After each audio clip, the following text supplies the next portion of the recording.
I've seen people working in 9 to 5 and retiring at the age of 40, 42. A little disclaimer here, this video is not about where to invest your money, how to invest your money.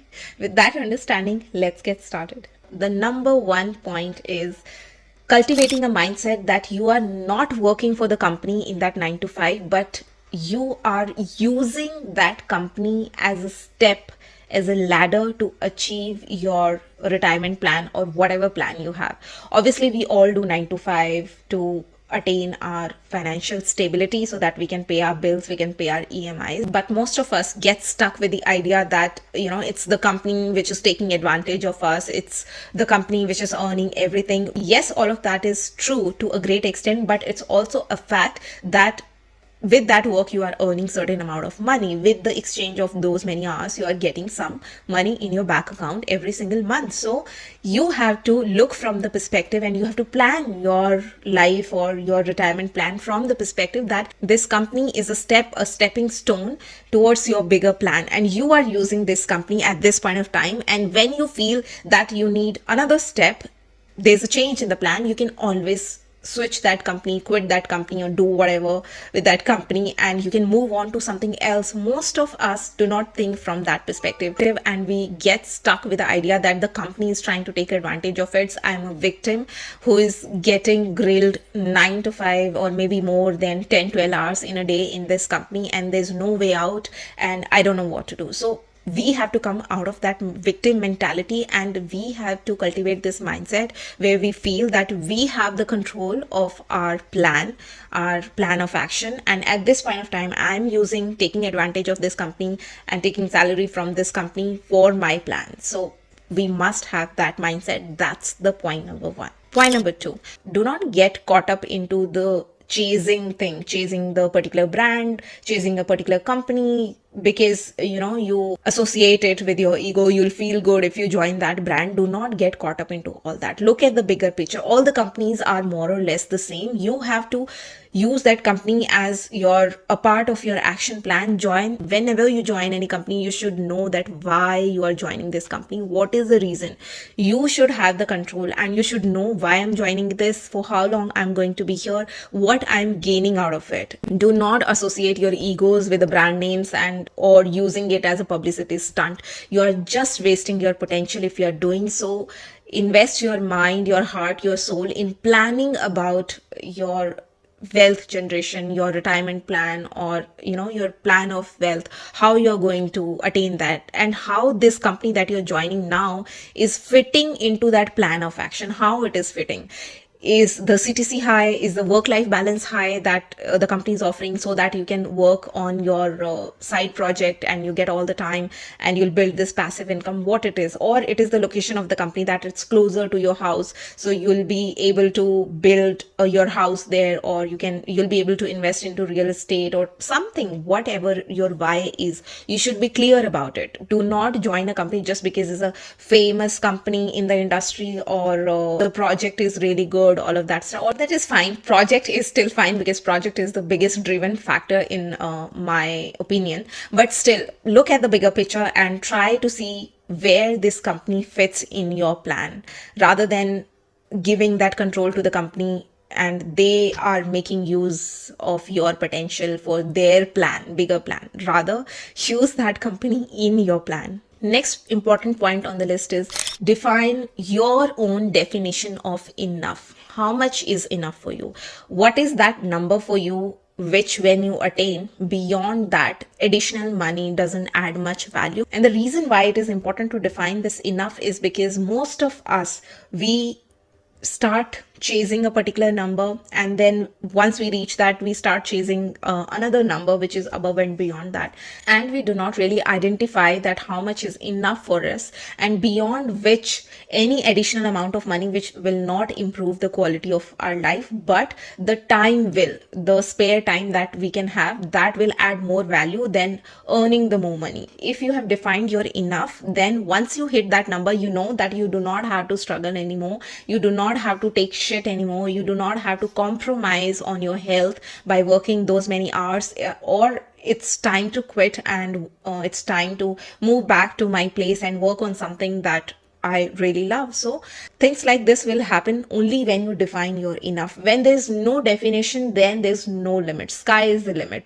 No matter how much you earn, there will always this urge to get more, to earn more. And in that transaction of getting more, you are transacting with your health, with your family time, and eventually after a long period of time, when you look back that how was your career, what you have achieved, you will feel very shallow. You will feel that you have not attained anything and you didn't enjoy much of it. So that's not a wealthy life. That's not a plan of wealth. So it's very important that you define your enough, and once you hit that number, you should have a plan of action, that what you will do to make the quality of your life better rather than just increasing the number of your CTC or salary. Now this leads to our next point, which is detach your identity from your job. I'll explain it to you that why it is so important to not identify yourself with that job or job role, no matter how fancy it is. Say for example, I am working as a HR manager, and in my head I am that HR manager all the time, earning that much money. I keep my head high because of that. I just identify myself as a HR professional, as a HR manager who's working in so and so companies, earning so much money. Now at a certain point in my life, if my life is demanding me to take up a job which is not related to HR and to take a pay cut for just the peace of my mind, or maybe for my good health, because this job is impacting my health, and maybe I have to move locations, maybe I have to move to my hometown for a better cause, maybe to take care of some family member who's not doing well. So I will find it very difficult to do any of these, to take up a job which is not related to HR, to take a pay cut, or to move locations to for a better cause. Why? Because in my head I am that HR manager. I just cannot see myself as somebody else. I cannot see myself living peacefully at countryside doing something else, because I am afraid that people will judge that, oh, she must be a failure, something might have happened in the job, maybe she was not able to sustain the job or the responsibilities that came with it, and that's why she has made this choice to come here or to take the pay cut or to be somebody else, basically a different identity.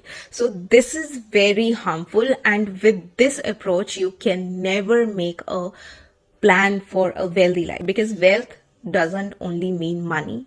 It means a healthy life, a prosperous life, life with your loved ones, life where you feel joyful and peaceful, all of that good stuff. So it's very important that you do not identify yourself with that job. You are much more than that. You're a whole person. You are not just limited to being that software developer, that architect, or that engineer, or whatever you want to call it. You are much more than that. Your life is much more than that. You are just doing this job because it's a part of your retirement plan or wealth plan, whatever you may call it. I hope I'm making sense and you are able to understand. Now, the next point on the list is you must have your own definitions and beliefs. You cannot afford to live your life by somebody else's belief and limitations. Just because people have been doing things in a certain way doesn't mean that you have to do it their way, or that's the only way you can do it. No, there are 100 other ways. For example, if you joined a team and there are 3-4 of you in the team, and your colleagues tell you that this manager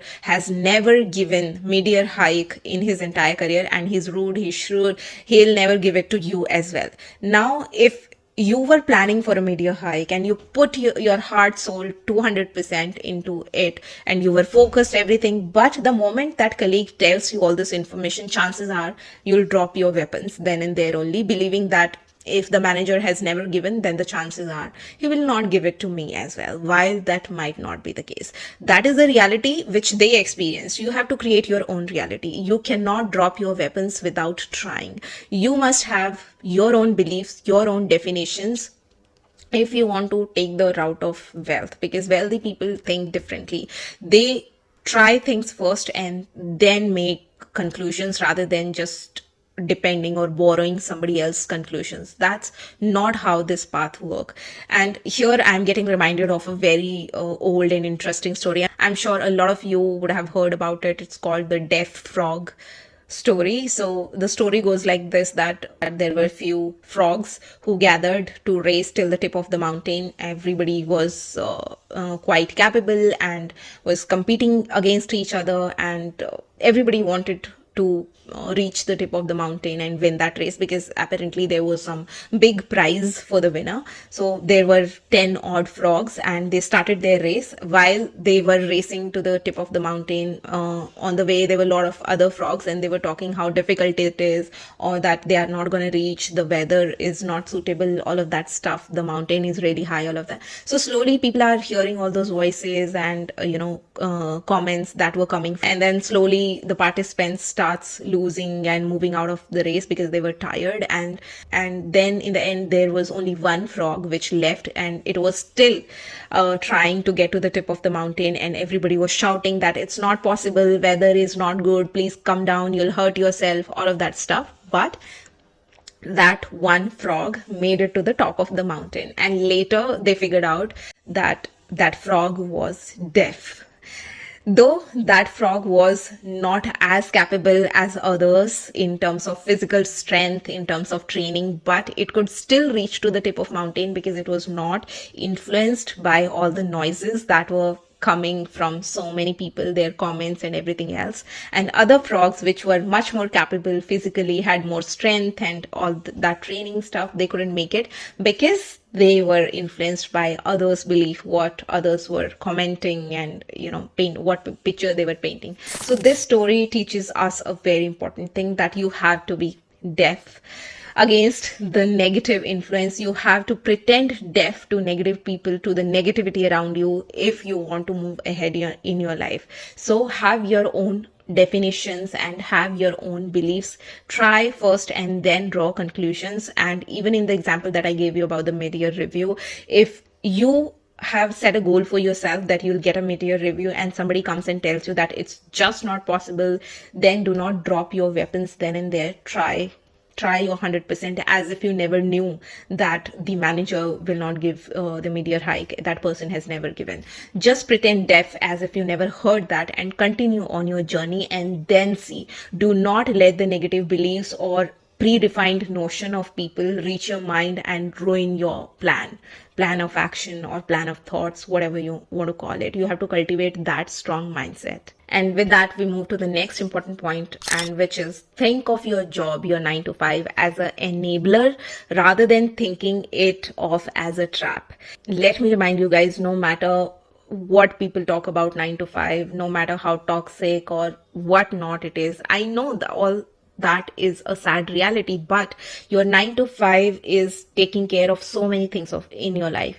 If you do not have a 9 to 5, or if you are not working anywhere, then the only thing that will run in your head is the survival. You'll not be able to work on that creative project. You'll not be able to think about other things when the survival is a question, when your and your family's survival is a question. You can think about other creative things, passive incomes, other interesting ideas only when your survival part is taken care of. So think your 9 to 5 as an enabler. That job is enabling you to think into new directions because your survival is taken care. Your job is giving your mind that space and liberty that you can think about something else. You can think about a plan of wealth. You can think about doing something which is out of your job or not related to work, basically. And also it is giving you experience of so many things. Once you start working, you'll notice that in a few years, like 2-3 years, you'll be a whole different personality. You would have learned how to speak well. You would have learned how to interact with the people from different walks of life. You would be much more intellectual and capable, and you would know how organizations work, how business work at the first place. So yes, 9 to 5 can be very toxic and can be very bad for your health also if you do not have a great work-life balance, and if you are sitting for longer hours, and it's not something that you want to do for your whole life. That's the point. But to begin with, do not start your job with a mindset that, oh, this is something I have to do, like with that dread feeling. No, take that job with a mindset, this is your first step. This job is the enabler for you to do many other things in life. take that job as a step in your journey. You are on this step, and then there will be some other step after a few years, some other step like that. You have to think about it. So do not think about it as something which is trapping you forever and you'll not be able to do something in your life. I know there are many fancy videos out there which shows you how their life became great after they quit the job, and how the job is not for them, all of that stuff. All that might be true for them, but you do not inherit it. You have to first take care of your survival, and you have a plan for yourself. I'm not saying to you that you work in 9 to 5 your whole life, because that's just not feasible, because it will take a toll on your health and on your time. You'll not be able to spend great time with your family. So have a plan for everything. When you are joining a job, have a plan, like why you are joining it, for how long you are going to do it, and what's the plan B, how you are using this job for your own advantage. So see that job as an enabler, and your entire life will change. How you approach your work will change. How you see your colleagues will change. How you respond to your manager will change. You'll not be afraid anymore, because you know in your head that why you are doing this job. It's just a tiny part of your journey, and you are not here forever. And your life and your happiness does not depend on this manager and on this tiny job. It's just a small step that you're taking to move ahead in your journey. Use that as a ladder. So that mindset is very, very important. So that's the mindset with which you'll be able to plan a wealthy life, a healthy life, a life where you look back and cherish everything that you have done for yourself or you have achieved. So let's take this conversation ahead in the comment section, and I would definitely love to see what's your viewpoint, and we can take it ahead from there. With that, I'm signing off. You keep on watching more content on the Corporate Diaries to be corporate ready, and I will see you in my next one. Till then, stay safe and healthy. Take care. Bye.